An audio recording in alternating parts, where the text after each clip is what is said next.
My name is Grace Whitmore. I am 70 years old. There are things I wish I could forget, but my hands remember everything. The dirt under my nails, the weight of the watering can at dawn, the way my knees ached when I knelt to plant the first rosebush after Richard died. I was 32 when he left me. Not by choice. Cancer took him in 8 months. The boys were 6 and 4. I remember standing in the empty backyard the morning after the funeral, staring at the bare soil, feeling like my chest had been hollowed out. The house was too quiet. The future was too loud. I had no degree back then, no savings, no plan. But I had 2 sons who needed to eat and a patch of earth that didn't judge me. So I planted. At first, it was just to have something to do with my hands while they slept. Then it became prayer. Then it became the only place I could cry without scaring them. I taught elementary school during the day. 26 children who called me Miss Grace and didn't know I went home and wept into dish towels. At night, I made soup, checked homework, read stories, kissed foreheads. And when they finally slept, I went outside. Under the kitchen light spilling through the window, I dug. I watered. I whispered promises to God and to Richard's memory. Let them grow strong. Let them be kind. Let them remember where they came from. The garden grew with them. Roses for resilience, lilies for peace, lavender for the nights I couldn't sleep. They studied at the kitchen table while I pulled weeds. They laughed in the grass while I pruned the hedges. They brought home report cards, and I planted tulips in celebration. When my eldest got into college, I planted a magnolia tree. When my youngest graduated, I planted wisteria along the fence. It took 3 years to bloom, but when it did, it covered the entire backyard in purple light. I thought I was building a home. I thought I was teaching them about roots. But last month, they came to visit, both of them together, which almost never happens anymore.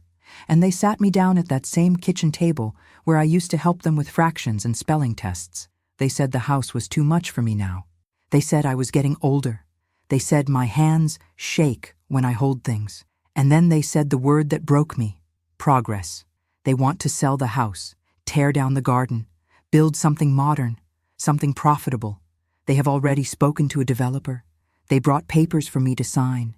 I looked at my sons, these tall, serious men in pressed shirts and expensive shoes, and I didn't recognize them. Where was the boy who used to help me plant tomatoes? Where was the child who cried when the puppy we buried under the oak tree didn't come back? They looked at the garden and saw an old woman's hobby. I looked at the garden and saw my entire life, but I didn't cry. Not in front of them. I smiled. I nodded. I said I would think about it. And when they left, I stood at the kitchen window and watched their cars pull away. Expensive, silent, foreign. I watched until the taillights disappeared around the corner, until the street went dark again. Then I walked outside. The air was cool.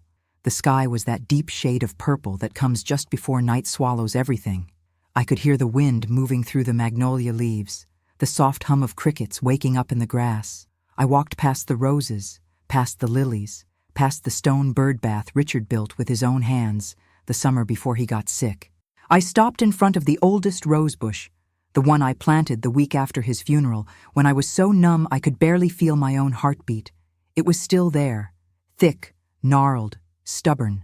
The blooms were smaller now, pale pink and fragile, but it had survived 38 years of heat, frost, storms, and neglect, just like me.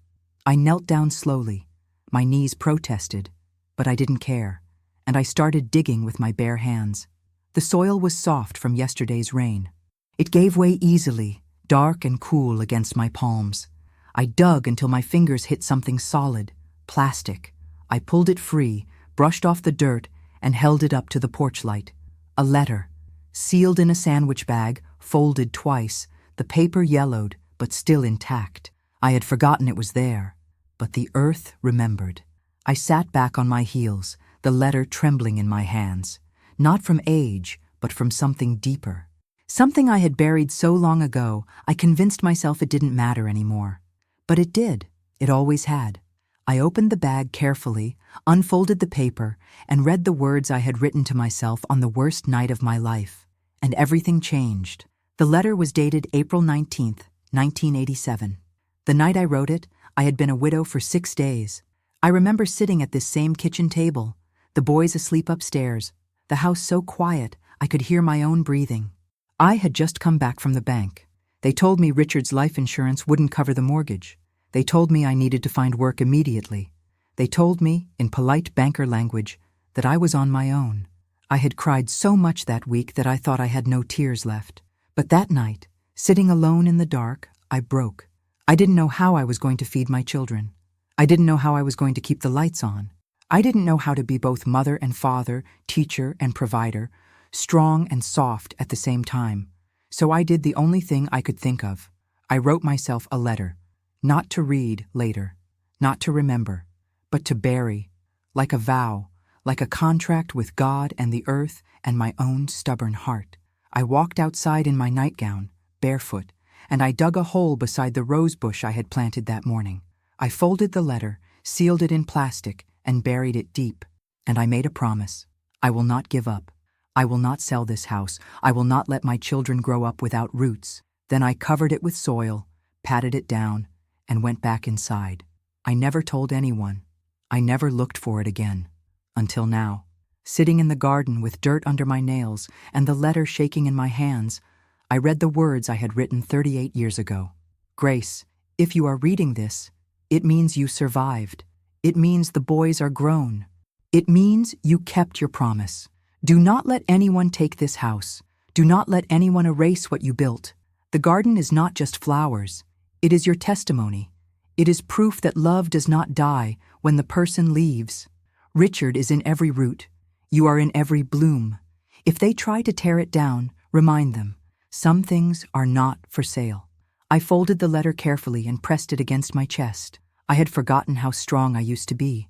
I had forgotten that I once believed in promises. But my sons had forgotten too. They had forgotten the nights I worked double shifts so they could go to summer camp. They had forgotten the times I wore the same coat for 5 winters so they could have new shoes. They had forgotten that this house, this garden, this life, it wasn't given to us. It was fought for, inch by inch, season by season. And now they wanted to sell it like it was nothing, like I was nothing. I stood up slowly, my knees stiff, my hands still trembling. But this time, it wasn't from weakness. It was from anger, the kind of anger that has been quiet for too long. I walked back into the house and sat down at the kitchen table. I pulled out a piece of paper and started writing. Not a letter this time, a list. Every sacrifice I made, every moment they forgot, every reason this house mattered. I wrote until my hand cramped. I wrote until the sun came up. I wrote until I could see clearly again. And when I finished, I knew what I had to do. I picked up the phone and called my eldest son, Daniel. He answered on the 3rd ring, his voice groggy and annoyed. Mom? It's 6 a.m. I know what time it is, I said calmly.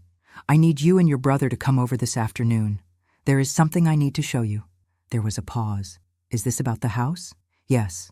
Mom, we already talked about this. You need to be realistic. You can't keep up with the maintenance, and the property value is... Daniel, I said, my voice steady and cold. Be here at 3 o'clock, both of you. And I hung up. I spent the rest of the morning in the garden. I watered the roses. I trimmed the hedges. I swept the stone path that wound through the flower beds like a quiet river. I wanted everything to be perfect. Not for them, for me. Because I was about to teach my sons the most important lesson I ever could. That some things are worth more than money. That some promises cannot be broken. And that the woman they thought was too old, too weak, too sentimental. She was the strongest person they would ever know. At exactly 3 o'clock, I heard the cars pull into the driveway. I stood at the kitchen window and watched them get out. Daniel in his gray suit, Michael in his expensive sunglasses, both of them checking their phones before they even reached the door. I took a deep breath, and I opened the door before they could knock. Come in, I said. We need to talk. They exchanged a glance, the kind brothers share when they think their mother is losing her mind. But they followed me inside. I led them to the kitchen table, where I had laid out the letter, the list, and one more thing they hadn't seen in years. A photograph of their father, kneeling in the garden, holding a tiny rosebush in his hands, smiling at the camera like he had all the time in the world. Sit down, I said, And for the first time in a long time, they listened. They sat down slowly, like children called to the principal's office.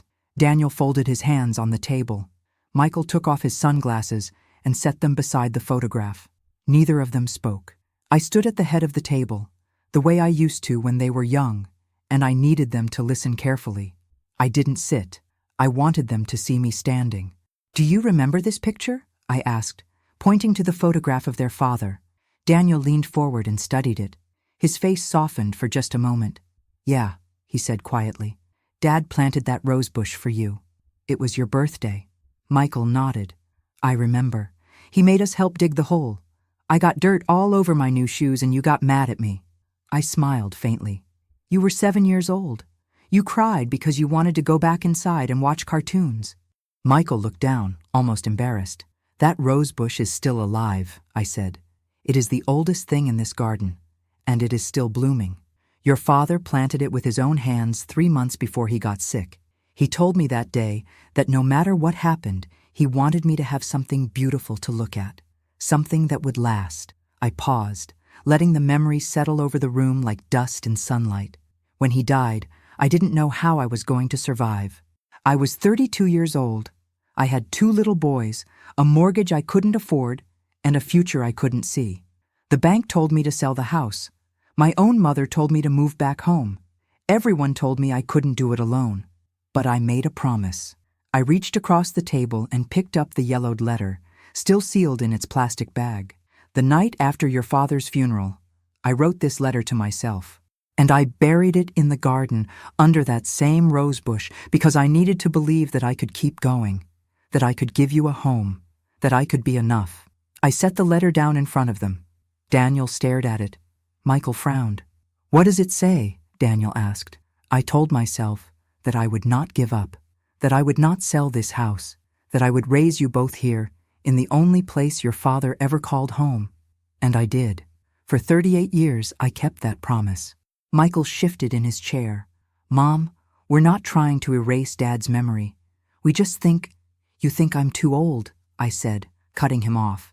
"You think my hands shake too much. You think I can't take care of myself anymore." The room went silent. Daniel looked at his brother. Michael looked at the floor. "I'm not angry at you for worrying about me," I continued, my voice softer now. "I'm angry because you stopped seeing me." I pulled out the list I had written that morning and placed it on the table beside the letter. "This is everything I gave up so you could have more. Every second job I worked. Every winter I went without a new coat. Every time I said no to myself so I could say yes to you." Daniel reached for the list, but I pulled it back. "You don't need to read it," I said. "You need to remember it." I sat down then, finally, my hands resting flat on the table. I didn't plant this garden to pass the time. I planted it because it was the only thing I could control when everything else was falling apart. Every flower, every tree, every stone in this yard. It is a prayer I made for you, for us, for the life your father wanted us to have. Michael's jaw tightened. He looked like he wanted to say something, but he didn't. "When you look at this house, you see an investment," I said. "When you look at this garden, you see maintenance costs. But when I look at it, I see your father's hands in the soil. I see your childhood. I see every single moment I fought to keep us together." I leaned forward, my eyes steady on both of them. "So no, I will not sign those papers. I will not let you sell this house. And I will not let you treat my life like it is something outdated that needs to be replaced."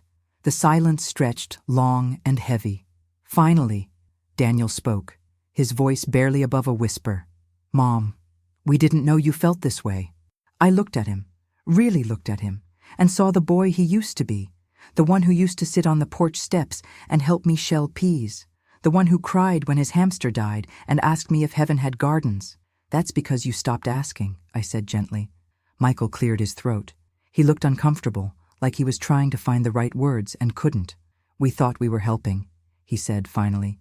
"We thought you'd be happier in a smaller place, somewhere easier, somewhere you wouldn't have to worry so much." I smiled sadly. "I know, but this is my home, and I'm not ready to leave it." Daniel picked up the photograph of their father and studied it for a long time. "What do you want us to do, Mom?" he asked quietly. I want you to stop planning my future without asking me first, I said. I want you to remember that I am still here, still capable, still the same woman who raised you. I reached across the table and took both their hands in mine. And I want you to come visit me more, not to check on me, not to fix things, just to sit with me, to remember who we are. Michael's eyes were wet. He nodded slowly. Okay, he said. Okay. Daniel squeezed my hand. I'm sorry, Mom. I know, I whispered. We sat there for a long time, the three of us, the afternoon light slanting through the kitchen window and falling across the table like grace. But something still felt unfinished, because there was one more thing I hadn't told them yet. One more secret the garden had kept for me, and it was time they knew the truth. After they left, I stood at the kitchen window and watched the sun sink lower in the sky. The conversation had gone better than I expected. They had listened. They had apologized. They had even promised to visit more often. But I knew my sons. They meant well. They always did. But meaning well and understanding are not the same thing. I poured myself a cup of tea and carried it outside, the way I did every evening. The garden was quiet except for the sound of wind moving through the trees and the distant hum of traffic from the main road. I sat down on the wooden bench Richard had built the summer before he died. The paint was chipped now, the wood weathered and soft, but it still held me. I looked at the rosebush where I had buried the letter all those years ago, and I realized something. That letter wasn't the only thing I had buried. There was something else, something deeper, something I had never told anyone. Not my sons, not my friends, not even Richard before he passed. A promise I had made to myself that went beyond keeping the house. A promise about why I stayed. I set my teacup down on the bench and walked slowly across the garden, past the roses and the lilies, past the stone bird bath and the wisteria-covered fence. I stopped at the far corner of the yard, where the old oak tree stood. Its trunk was thick and scarred, its branches spread wide like open arms. Richard and I had planted it together the year we bought the house. We were newlyweds then, young and hopeful, and convinced we could build a life from nothing. We used to sit beneath it on summer evenings, his arm around my shoulders, my head resting against his chest, dreaming out loud about the future. We'll fill this yard with flowers, he said once, and when we're old, we'll sit right here and watch our grandchildren play. I smiled at the memory, even though it hurt. We never got to be old together. We never got to see grandchildren. But I had kept my part of the promise. I knelt down at the base of the tree, my fingers brushing against the rough bark. There, hidden beneath a thin layer of moss, were the initials we had carved on our first anniversary, R and G 1979. I traced the letters with my fingertip, the way I used to when he was alive, and then I pressed my palm flat against the trunk and closed my eyes. Richard, I whispered, I need your help.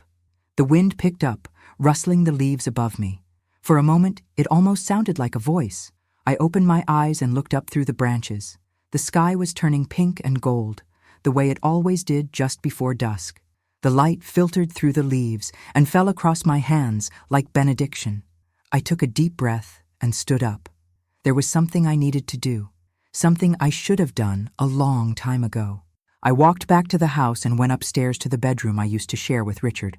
It was smaller now, quieter, filled with things I no longer used but couldn't bring myself to throw away. I opened the closet and reached up to the top shelf, pulling down an old shoebox I hadn't touched in years. Inside were letters, dozens of them. Some were from Richard, written during the brief time we were apart before we got married. Some were from my mother, who passed away 10 years ago. And some were from me, drafts of things I had written but never sent. I sifted through them carefully until I found what I was looking for, a small, leather-bound journal. I sat down on the edge of the bed and opened it. The pages were yellowed and brittle, the ink faded, but still legible.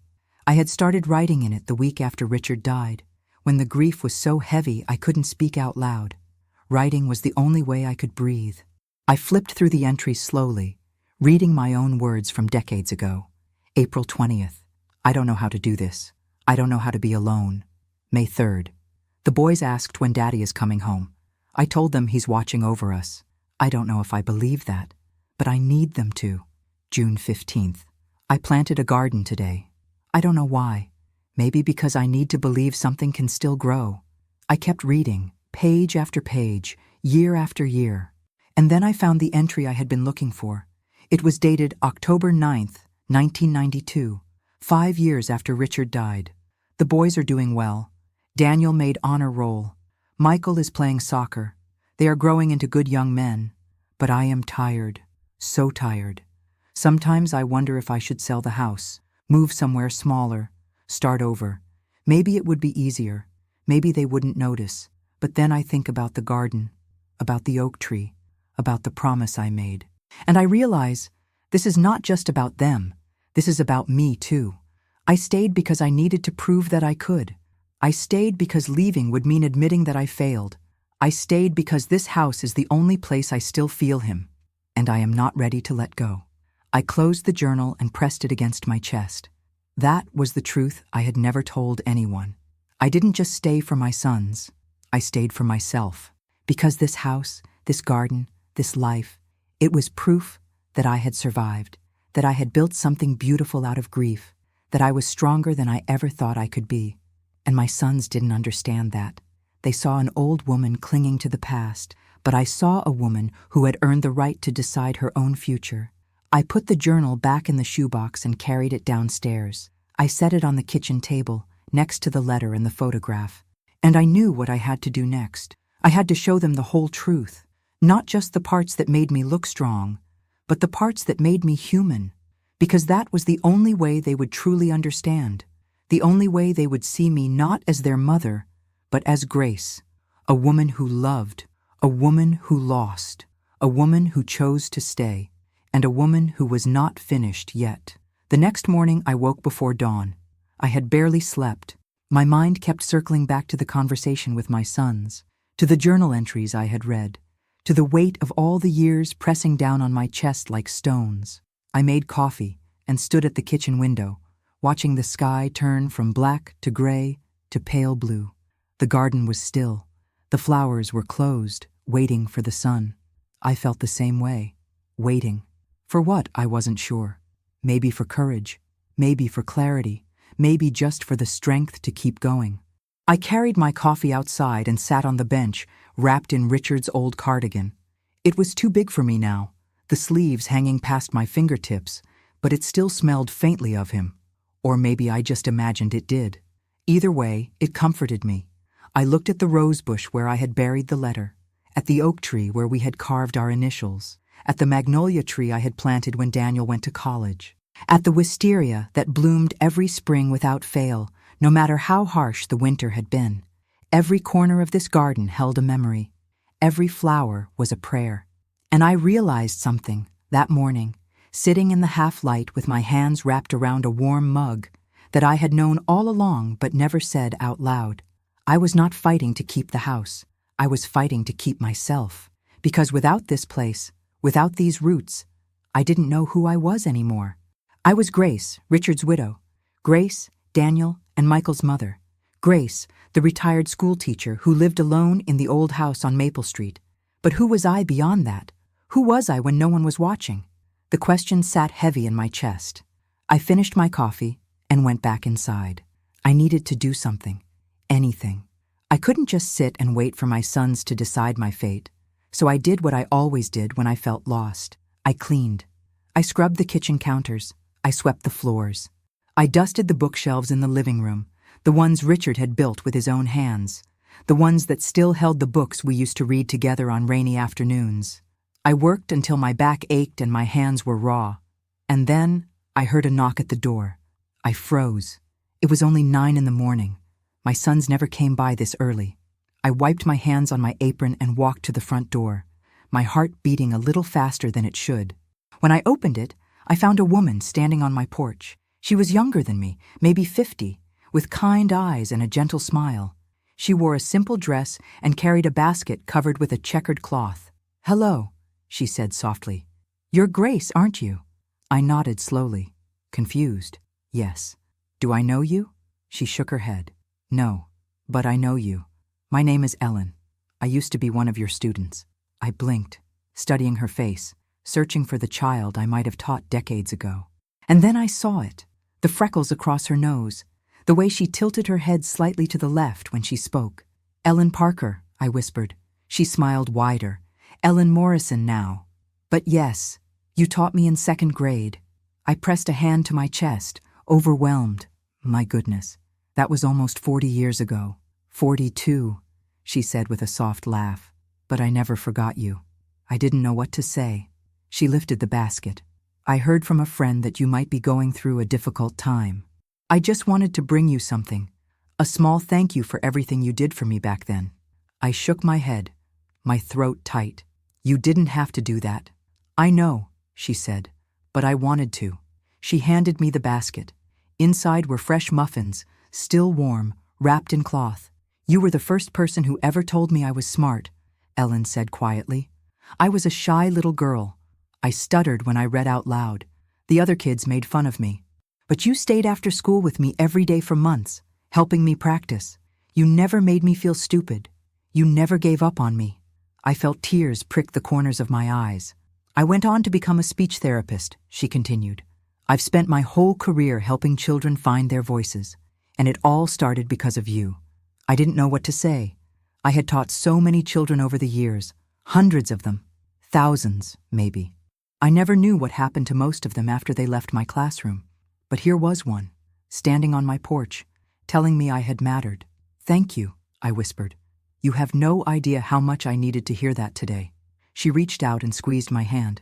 "You're a good woman, Grace. Don't let anyone tell you otherwise." And then she turned and walked down the steps, back to her car, and drove away. I stood there for a long time, holding the basket, tears streaming down my face. I had spent so many years taking care of other people. My students, my sons, my husband before he died. I had spent so many years giving and giving and giving, and I had forgotten that I was allowed to receive. I was allowed to matter. I carried the basket inside and set it on the kitchen table. And then I did something I hadn't done in years. I called my friend Margaret. She answered on the second ring. "Grace, is that you?" "Yes," I said, my voice shaky. "Can you come over?" "Of course." "What's wrong?" "Nothing," I said. "I just need to talk to someone." She arrived 20 minutes later, with her gray hair pinned up and her reading glasses hanging from a chain around her neck. She took one look at me and pulled me into a hug, and I cried. Not the quiet, dignified tears I had been holding back for weeks, but the deep, shaking sobs of a woman who had been strong for too long. Margaret held me and didn't say a word. When I finally pulled away, she sat me down at the kitchen table and poured us both tea. "Now," she said firmly, "tell me everything." So I did. I told her about my sons, about the house, about the letter I had buried and the journal I had found, about Ellen showing up on my porch and reminding me that my life had meaning. I told her everything I had been too afraid to say out loud, and when I finished, Margaret reached across the table and took my hand. "Grace," she said gently, "you have spent your entire life making sure everyone else was okay, but who is taking care of you?" I looked down at our hands, hers warm and steady over mine. "I don't know," I whispered.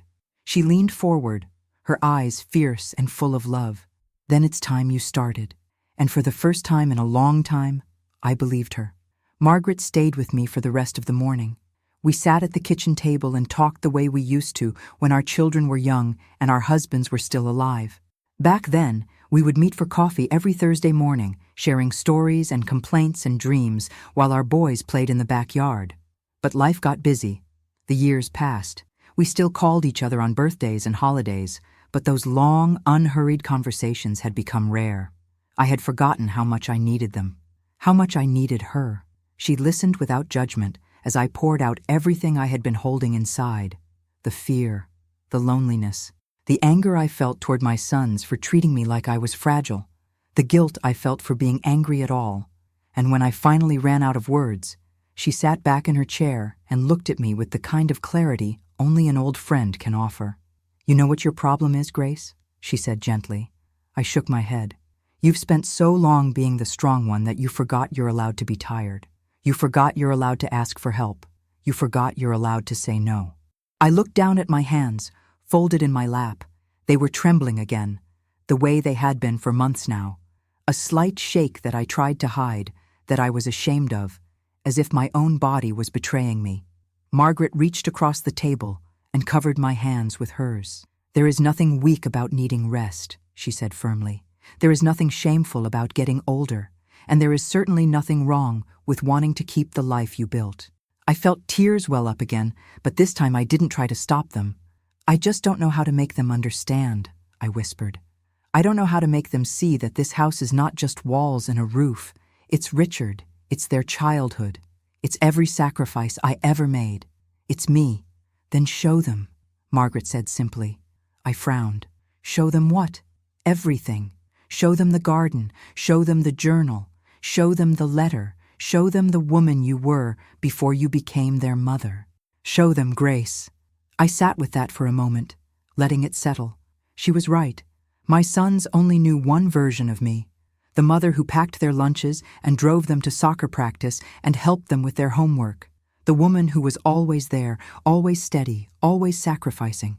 They didn't know the woman who buried a letter in the dirt and promised herself she would survive.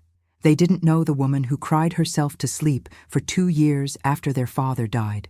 They didn't know the woman who planted a garden because it was the only thing that made her feel alive. Maybe it was time they did. Margaret left just before noon, making me promise to call her if I needed anything. Anything at all. I stood at the door and watched her drive away, feeling a little less alone than I had that morning. Then I went back inside and picked up the phone. I called Daniel first. He answered on the 4th ring, distracted, like he was in the middle of something. "Mom, everything okay?" "Yes," I said calmly. "I need you and Michael to come over tomorrow afternoon, 2 o'clock. There was a pause. "Mom, we just saw you yesterday. Is this about the house again?" "No," I said. "It's about me." Another pause, longer this time. "Okay," he said slowly. "We'll be there." I hung up before he could ask any more questions. Then I called Michael. He was easier to convince. He always was. He had inherited his father's gentle heart, even if he didn't always know how to show it. "Of course, Mom," he said. "Is everything all right?" "It will be," I told him.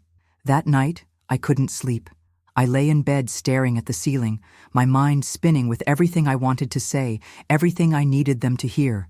But words had never been enough. I needed to show them. So I got up, put on my robe, and went downstairs. I pulled out a box of old photo albums from the hall closet and spread them across the kitchen table. Pictures of Richard holding newborn Daniel. Pictures of me pregnant with Michael, laughing in the backyard. Pictures of birthday parties and Christmas mornings and summer picnics under the oak tree. I found a photograph I had forgotten existed. It was taken the day we moved into this house. Richard and I stood on the front porch, his arm around my waist, both of us grinning like we had just won the lottery. We were so young, so hopeful, so convinced that love and hard work could build anything. I traced his face with my fingertip. "I miss you," I whispered. And then I set the photograph aside and kept looking. I found pictures of the boys as toddlers, covered in mud from helping me plant tomatoes. Pictures of them holding up handmade Mother's Day cards. Pictures of them standing beside the magnolia tree on Daniel's graduation day, both of them taller than me by then, but still my babies. I arranged the photographs carefully on the table, creating a timeline. A story. Our story. Then I went to the bookshelf and pulled down the journal I had found the day before. I set it beside the photographs. Next, I retrieved the letter from the garden, still sealed in its yellowed plastic bag.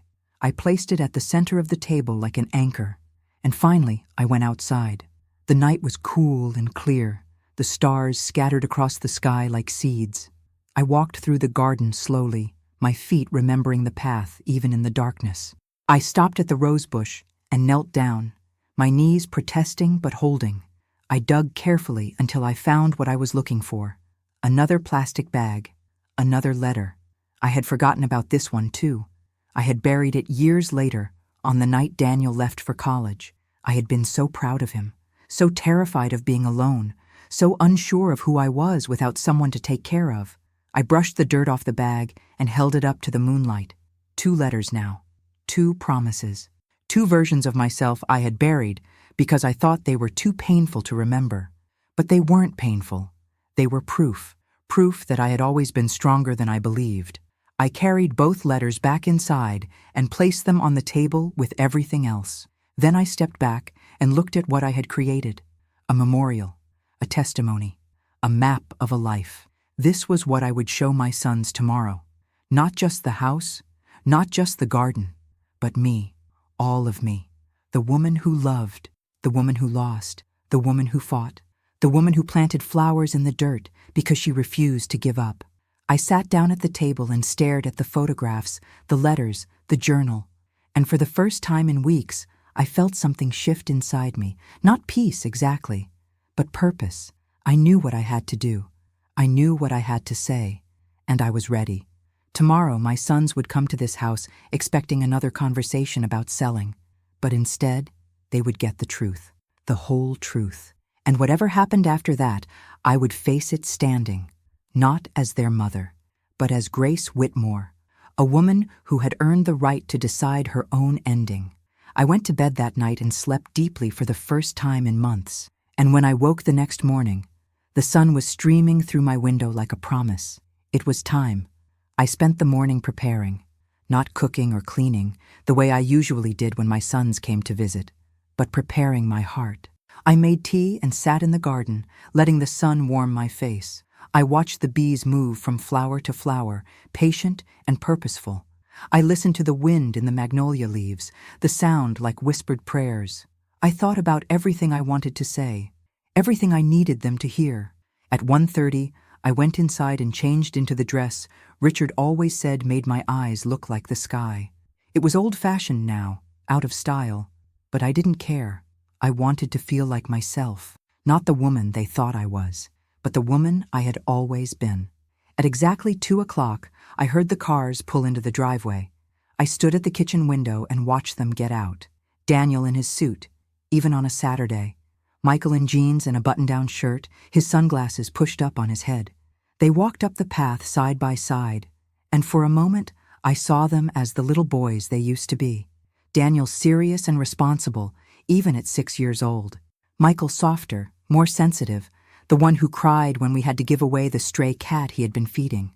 I loved them so much it hurt, but love alone was not enough anymore. They needed to understand. I opened the door before they knocked. "Come in," I said quietly. They exchanged a glance, the kind that said, "Here we go again."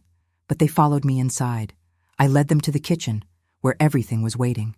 The photographs spread across the table, the journal, the 2 letters, the basket Ellen had brought the day before, still sitting on the counter like a small miracle. Daniel stopped in the doorway. "Mom, what is all this?" "Sit down," I said gently. "Please." They sat. I remained standing, the way I had the last time. But this time, I wasn't angry. I was calm. I had spent the last 38 years taking care of them, teaching them, protecting them, but I had never told them the whole truth about who I was. And it was time. I picked up the photograph of Richard and me on the front porch, the day we moved in. "Do you remember your father?" I asked. Daniel nodded. "Of course." Michael's voice was softer. Not as much as I wish I did. I set the photograph down in front of them. He was 34 in this picture. I was 30. We had just bought this house with money we didn't have and hope we couldn't afford to lose. We were terrified, but we were together, and we thought that was enough. I picked up another photograph. Richard holding newborn Daniel. "Your father wanted to be a carpenter. Did you know that? He wanted to build things with his hands, beautiful things, lasting things. But when I got pregnant, he took a job at the factory instead. Better pay, better benefits. He gave up his dream so we could have ours." Daniel stared at the photograph, his jaw tight. I picked up another one. Richard and Michael in the backyard, planting the oak tree. "He planted that tree with you, Michael. You were 4 years old. You asked him if trees could live forever.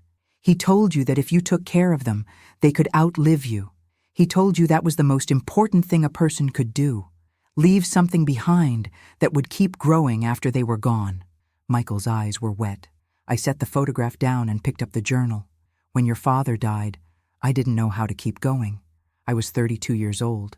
I had 2 little boys who needed me to be strong, but I didn't feel strong. I felt like I was drowning." I opened the journal to the first page and read aloud. "April 20th, 1987. I don't know how to do this. I don't know how to be alone. My voice broke slightly, but I kept reading. May 3rd. The boys asked when Daddy is coming home. I told them he's watching over us. I don't know if I believe that, but I need them to. I looked up at them. Both of them were staring at me, frozen. I wrote in this journal every night for 5 years, I said. It was the only way I could survive. I couldn't cry in front of you. I couldn't fall apart. So I wrote. I wrote about how scared I was, how tired I was, how much I missed him, how much I wanted to give up. I closed the journal and set it on the table. But I didn't give up, because of this. I picked up the first letter, the one I had buried under the rosebush, the night after your father's funeral. I wrote myself a promise. I buried it in the garden because I needed to believe that I could keep it, that I could give you a home, that I could be enough.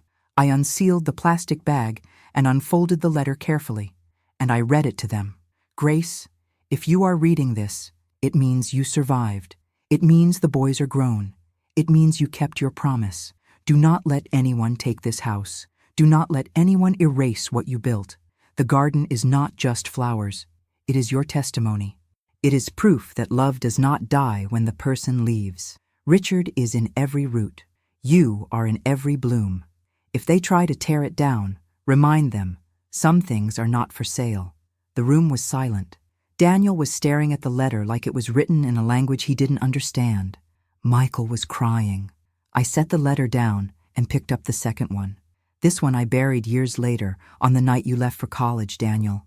I was so proud of you, but I was also terrified. Because for 18 years, my entire life had been about taking care of you. And suddenly, you didn't need me anymore. I opened the second letter and read, I don't know who I am without them. I don't know what my life is for, if not to love them. But maybe that's the point. Maybe I stayed so they could leave. Maybe I built a home so they could go out into the world and build their own. And maybe that's enough. Maybe that's everything. I folded the letter and placed it beside the first one. Then I looked at my sons, really looked at them.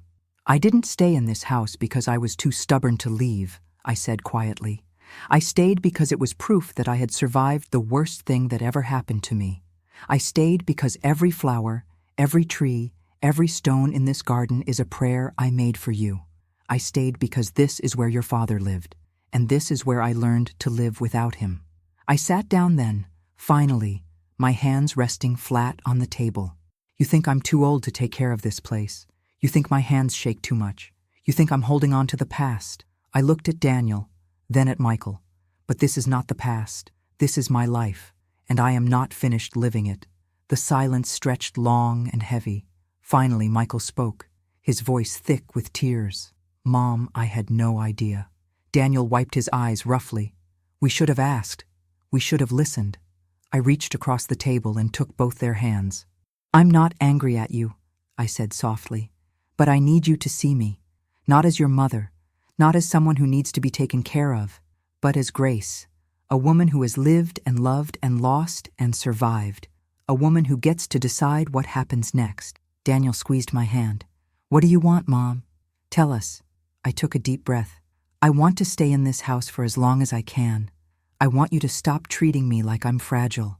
I want you to visit me because you want to, not because you're checking up on me. And I want you to understand that when the time comes for me to leave, I will be the one to decide, not you. Michael nodded, tears streaming down his face. Okay. Daniel's voice was hoarse. We won't bring it up again, I promise. I smiled, even though I was crying too. Good, I said. Now come outside with me. There's something I want to show you. They followed me into the garden. The afternoon light was golden, slanting through the trees and falling across the flowers like grace. I led them to the rosebush where I had buried the first letter. Your father planted this for me, I said, 3 months before he died. He told me that no matter what happened, he wanted me to have something beautiful to look at, something that would last. I knelt down slowly, my sons crouching beside me. And it did last, for 38 years, just like I did. I touched the soil gently, the way you would touch something sacred. This garden is not just flowers, I said. It's every prayer I ever made, every tear I ever cried, every hope I ever had for you. I looked at them, my sons, these men I had raised and loved and sacrificed for, and I need you to know that it was worth it, all of it, every single moment. Michael put his arm around my shoulders. Daniel pressed his forehead against mine. And we stayed there, the three of us, kneeling in the dirt like pilgrims. In the garden I had planted with my own hands, in the home I had built with my own heart, in the life I had earned. And for the first time in a long time, I felt whole. After my sons left that afternoon, the house felt different, not emptier, fuller, as if something that had been missing for years had finally returned. I sat on the porch steps and watched the sun set over the garden, painting everything in shades of amber and rose. The air smelled like jasmine and fresh-cut grass. Somewhere in the distance, a dog barked. A child laughed. Life, continuing. I had spent so much time fighting to hold on that I had forgotten what it felt like to simply be, to sit, to breathe, to exist without the weight of worry pressing down on my chest. My hands were still in my lap, and I noticed they weren't shaking. Not tonight.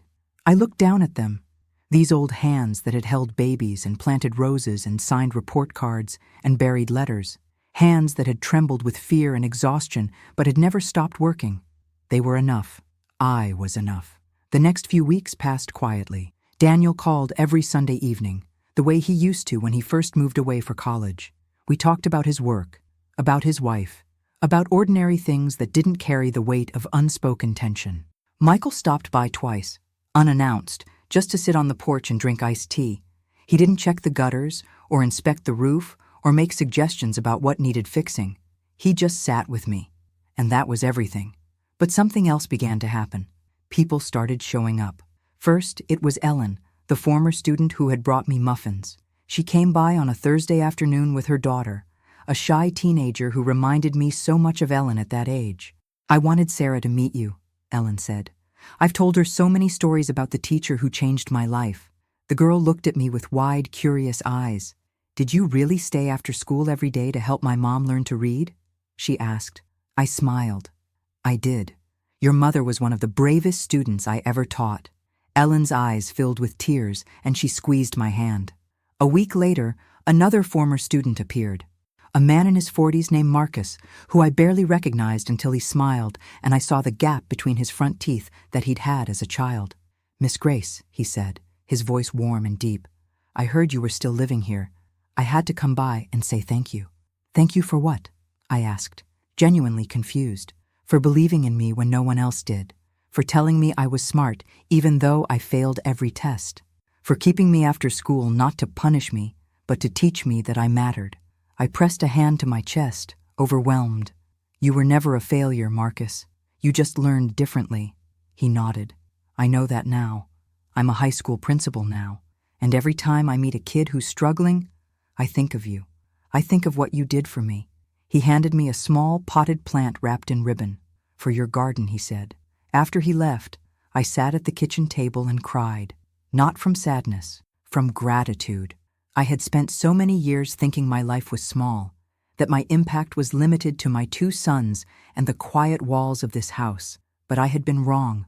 I had touched lives, dozens of them, maybe hundreds, and they remembered. Over the next month, more people came, former students, former neighbors, people I had taught or helped or simply been kind to decades ago. Some brought flowers, some brought cards. Some just wanted to sit and talk, to tell me what my kindness had meant to them. And with each visit, I felt something inside me shift. I had spent so long defining myself by what I had lost. Richard, my youth, my strength. But I had forgotten to see what I had gained. A life full of love, a legacy of kindness, a garden that had grown not just in soil, but in the hearts of people I had touched. One afternoon, Margaret came by and found me sitting in the garden, surrounded by all the plants and flowers people had brought me. "Good Lord, Grace," she said, laughing. "You're going to need a bigger yard." I smiled. "I know. Isn't it wonderful?" She sat down beside me on the bench, and we watched the bees moving through the flowers. "You did it," she said quietly. "Did what?" "You reminded them. You reminded your sons. You reminded yourself that you matter." I looked at her. This friend, who had known me for 40 years, who had seen me at my lowest and never judged, I couldn't have done it without you, I said. She waved a hand dismissively. Nonsense. You've always had it in you. You just needed to remember. We sat in comfortable silence for a while, the kind only old friends can share. Then Margaret said something that surprised me. You know, Grace, there's still time. Time for what? To live, not just survive. To do something just for you. Something that has nothing to do with your sons or your students or anyone else. Something that makes you happy. I frowned. I am happy. She gave me a look. Are you? Or are you just content? I didn't have an answer. That night I lay in bed and thought about what she had said. Was I happy? Or had I just gotten so used to being strong, being needed, being the caretaker, that I had forgotten what happiness even felt like? I thought about the things I used to love before Richard died. Before motherhood consumed everything. I used to paint, watercolors mostly, landscapes and flowers and abstract shapes that didn't mean anything except what I felt in the moment. I hadn't picked up a brush in 30 years.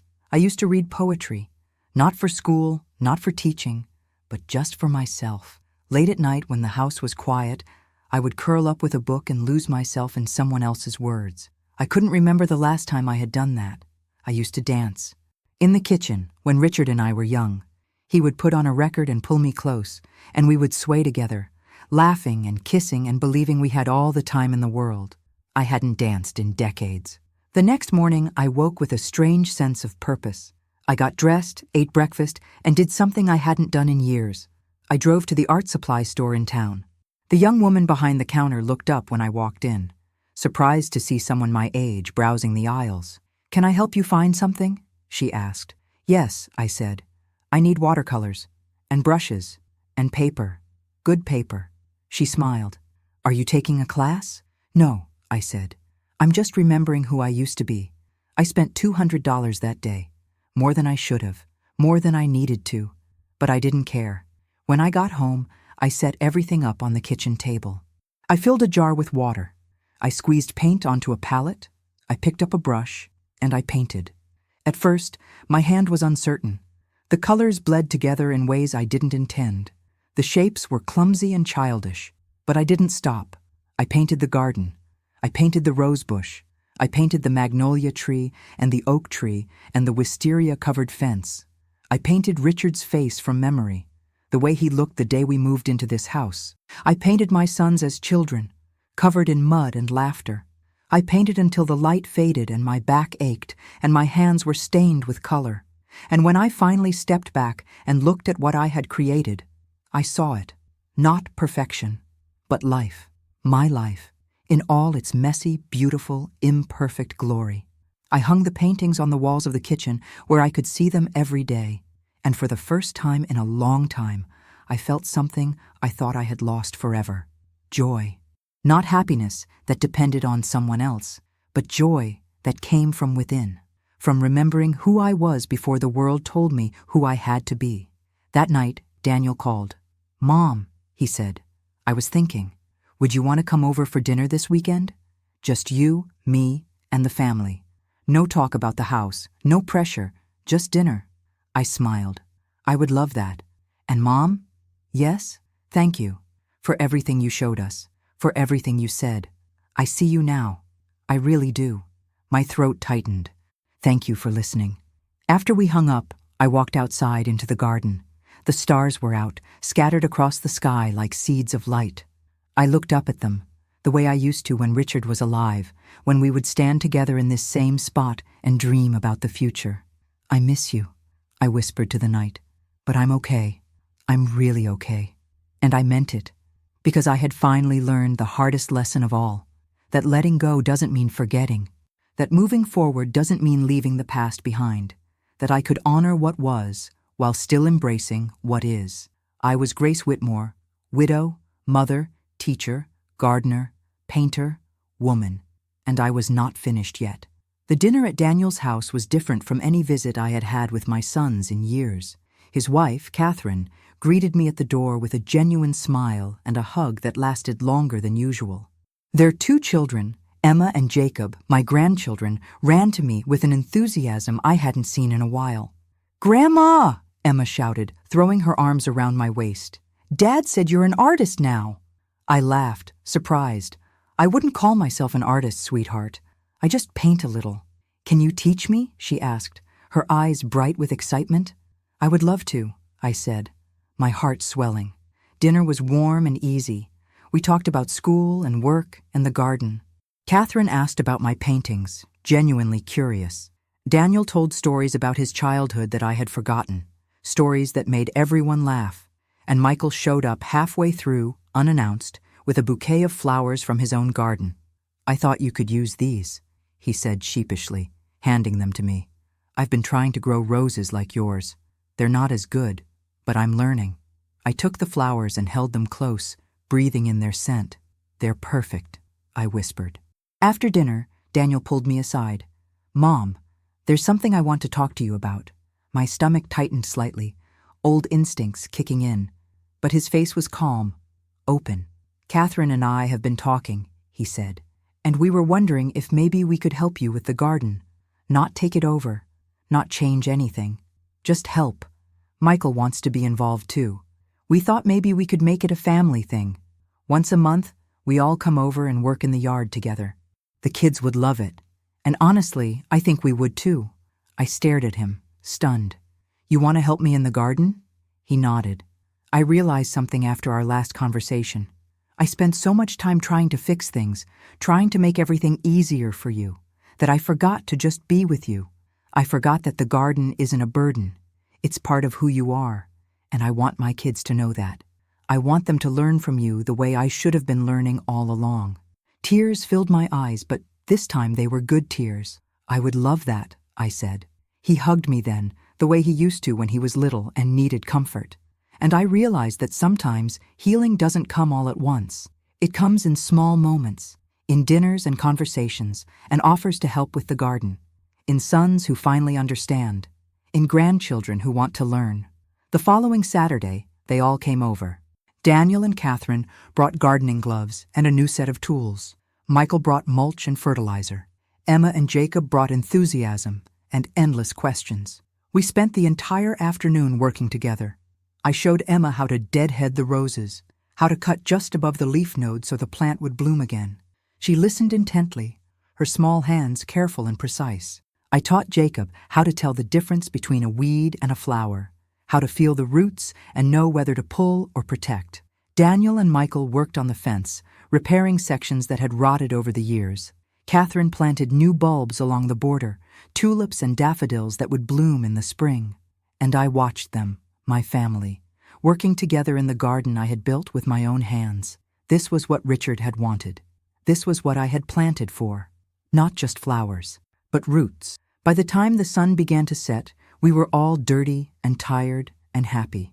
Catherine made lemonade, and we sat on the porch together, the children playing in the grass, the adults talking quietly about nothing and everything. This is perfect, Michael said, leaning back in his chair. This is what it should always have been. I looked at him, this son who had always been more sensitive, more aware, and I saw tears in his eyes. I'm sorry, Mom, he said quietly. I'm sorry we almost took this away from you. I reached over and took his hand. You didn't know, but you know now, and that's what matters. Daniel cleared his throat. We were thinking, he said, what if we did something special in the garden, something permanent, to honor Dad, and to honor you? I frowned. What do you mean? A bench, Catherine said, a stone bench, engraved with both your names, something people can sit on for years to come, something that will last. I felt my breath catch. I would like that, I whispered. 2 weeks later, the bench arrived. It was simple and beautiful, made of smooth gray stone. Carved into the back were 2 names and a date, Richard and Grace Whitmore, together in all things, 1979. They placed it under the oak tree, where Richard and I used to sit on summer evenings and dream about the future. And when I sat on it for the first time, with my sons on either side of me and my grandchildren playing in the grass, I felt something I hadn't felt in years. Complete. The garden had always been my sanctuary, but now it was theirs too. A place where we could all come together. A place where love was planted and tended and allowed to grow. In the weeks that followed, I continued to paint. I painted the new bench under the oak tree. I painted Emma and Jacob playing in the garden. I painted my sons working side by side, the way their father would have wanted, and I painted myself, not as I looked now, old and tired and worn, but as I felt, strong, alive, whole. Margaret came over one afternoon and found me in the middle of a new painting. "What's this one?" she asked, peering over my shoulder. I smiled. "It's called Legacy." She studied it carefully. It was an abstract piece, full of color and light and movement, roots growing deep into the earth, branches reaching toward the sky, flowers blooming in every direction. "It's beautiful," she said softly. "It's us," I said. "It's everyone who has ever been loved, everyone who has ever survived, everyone who has ever planted something and watched it grow." She sat down beside me, and we looked at the painting together. "You know, Grace," she said after a while, "I always knew you were strong, but I didn't realize how much you had been carrying all these years." I shrugged. "We all carry something." She nodded. "But not everyone knows how to set it down." I looked at her, this friend who had seen me through so much. "You helped me remember," I said. "You reminded me that I was allowed to rest, that I was allowed to ask for help, that I was allowed to live." She smiled. "You did that yourself, Grace. I just pointed you in the right direction." That night, I walked through the garden one last time before bed. The air was cool and still. The stars were bright. The flowers were closed, resting until morning. I stopped at the new bench and sat down, running my hand over the engraved letters. Richard and Grace Whitmore, together in all things. We were together, not in the way I had imagined when he was alive, but in the way that mattered most, in the roots I had planted, in the sons I had raised, in the garden that would bloom long after I was gone. I closed my eyes and breathed in the scent of jasmine and earth and memory, and I whispered a prayer, not for myself, but for everyone who had ever loved and lost and found the courage to keep going, for everyone who had ever planted something in the dark and waited for it to bloom, for everyone who had ever believed that beauty could grow from grief. "Thank you," I whispered, "for all of it, the pain and the joy, the loss and the love, the life I was given and the life I built." A breeze moved through the trees, gentle and warm, like a hand on my shoulder. And I knew in that moment that everything was exactly as it should be. I had fought to keep this house, but what I had really been fighting for was this peace, this wholeness, this sense of being seen and known and loved, not in spite of who I was, but because of it. I was Grace Whitmore, and I was home. Spring came early that year. The garden exploded with color. The tulips Catherine had planted bloomed in brilliant shades of red and yellow. The wisteria draped the fence in cascades of purple.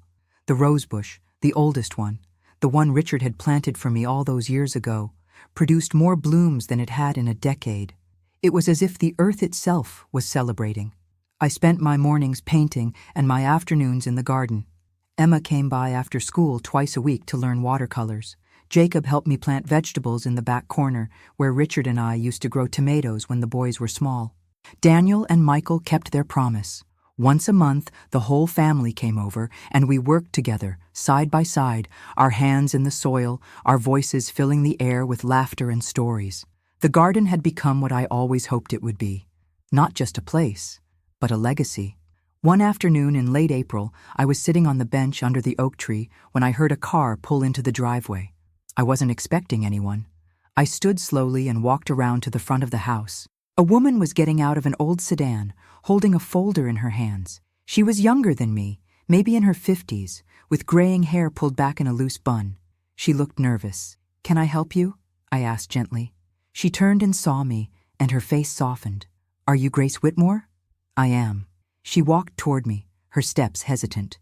"My name is Patricia Hamilton. I don't know if you remember me. I was in your 4th grade class in 1989. I studied her face, searching for the child I might have known. And then I saw it, the freckles across her nose, the way she bit her lower lip when she was nervous. "Patricia," I whispered, "you used to write the most beautiful stories." She smiled, tears filling her eyes. "You remember?" "Of course I remember. You had such an imagination. You wrote about dragons and castles and brave girls who saved the world." She laughed softly, wiping her eyes. I became a writer because of you. She held up the folder.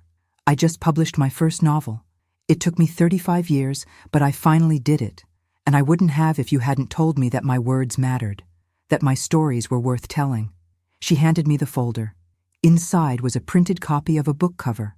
The title read, The Garden of Forgiveness. I looked up at her, confused. This is your novel? She nodded. It's about a woman who loses everything and finds herself again by planting a garden. It's fiction, but it's also about you, about what you taught me, that even when life breaks us, we can still grow something beautiful.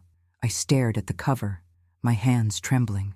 Patricia, I don't know what to say. You don't have to say anything, she said gently. I just wanted you to know. I wanted you to see what you gave me, and I wanted to ask if I could dedicate the book to you. I looked up at her, tears streaming down my face. I would be honored. She hugged me then, this woman I had taught as a child, this writer I had helped become, and I realized something in that moment. My life had never been small. It had been vast, wider and deeper than I ever knew. I had planted seeds in more than just the garden. I had planted them in hearts and minds and futures I would never fully see, and they had grown. After Patricia left, I sat on the porch steps and cried, not from sadness, but from overwhelming gratitude for the life I had lived, for the people I had touched, for the love I had given and received. That evening, I called both my sons and asked them to come over the next day. When they arrived, I was waiting in the garden with something I had been working on for weeks, a painting, the largest one I had done. It showed the garden in full bloom, the oak tree towering over everything, the bench with 2 names carved in stone, and in the background, barely visible but unmistakably there, a man's silhouette standing among the flowers. Richard, not as a ghost, but as a memory, a presence, a love that had never left. I painted this for you, I said, for both of you, so you'll always remember. Daniel stepped closer, his eyes scanning every detail. It's beautiful, Mom. Michael's voice was thick. It's perfect. I want you to have it, I said. When I'm gone, I want this to hang in one of your homes. I want your children to see it and know where they came from. I want them to understand that love doesn't end. It just changes form. Daniel shook his head. Mom, don't talk like that. You're not going anywhere. I smiled. Not yet, but someday. And when that day comes, I want you to know that I'm ready. I've made my peace. I've lived my life. And I've left something behind that matters. Michael wiped his eyes. You've left us, Mom. That's what matters. I reached out and took both their hands. You are my greatest work, I said softly. Not the garden, not the paintings. You, the men you've become, the fathers you are, the kindness you carry in your hearts. We stood there together, the 3 of us, in the garden I had built with my own hands, and I felt it, the fullness of a life well lived, not perfect, not without pain, but whole. That night, after my sons left, I walked through the garden one last time. I touched every flower, every tree, every stone. I whispered thank you to the earth that had held me when I couldn't hold myself. I whispered goodbye to the grief I had carried for so long. And I whispered a promise to the future, that this garden would keep blooming, that this love would keep growing, that even when I was gone, something of me would remain. I sat on the bench and looked up at the stars, the same stars Richard and I used to watch together all those years ago, and I felt him, not beside me, but within me, in every breath I took, in every beat of my heart, in every flower that bloomed because I had refused to give up. My name is Grace Whitmore. I am 70 years old. I have lived a life of love and loss and resilience. I have buried letters and planted gardens and raised sons who are good men. I have survived the worst thing I could imagine and found beauty on the other side. And if my story helps even one person understand that it's never too late to remember who you are, that it's never too late to plant something and watch it grow, that it's never too late to choose love over bitterness and hope over despair, then it was all worth it. Every tear, every prayer, every moment of doubt and fear and exhaustion, it was all worth it, because I am still here, still standing, still blooming, and I am not finished yet. The garden will outlive me, The love will outlive me, the legacy will outlive me, and that is enough. That is everything. I stood slowly and walked back to the house, my hands steady, my heart full. Tomorrow, I would paint again. Tomorrow, I would teach Emma how to mix colors. Tomorrow, I would sit with Margaret and drink tea and talk about everything and nothing. Tomorrow, I would live, because that is what I have always done. And that is what I will keep doing, for as long as I have breath in my body and love in my heart. I am Grace Whitmore, and this is my testimony, not of perfection, but of perseverance, not of a life without pain, but of a life that chose to grow anyway. And if you are listening to this, wherever you are, whatever you are going through, I want you to know something. You are stronger than you think. You are braver than you believe. And you are capable of growing something beautiful, even in the darkest soil. Don't let anyone tell you that your life is too small. Don't let anyone tell you that your dreams are too late. Don't let anyone tell you that you are too old, too tired, too broken to begin again. Because you are not. You are a garden waiting to bloom, and all you need is the courage to plant the first seed. I did it, and so can you. Thank you for listening to my story. May it give you hope when you need it most. May it remind you that love never dies, and may it help you remember that some things, the most important things, are not for sale. They are for keeping, for tending, for passing on, roots and all.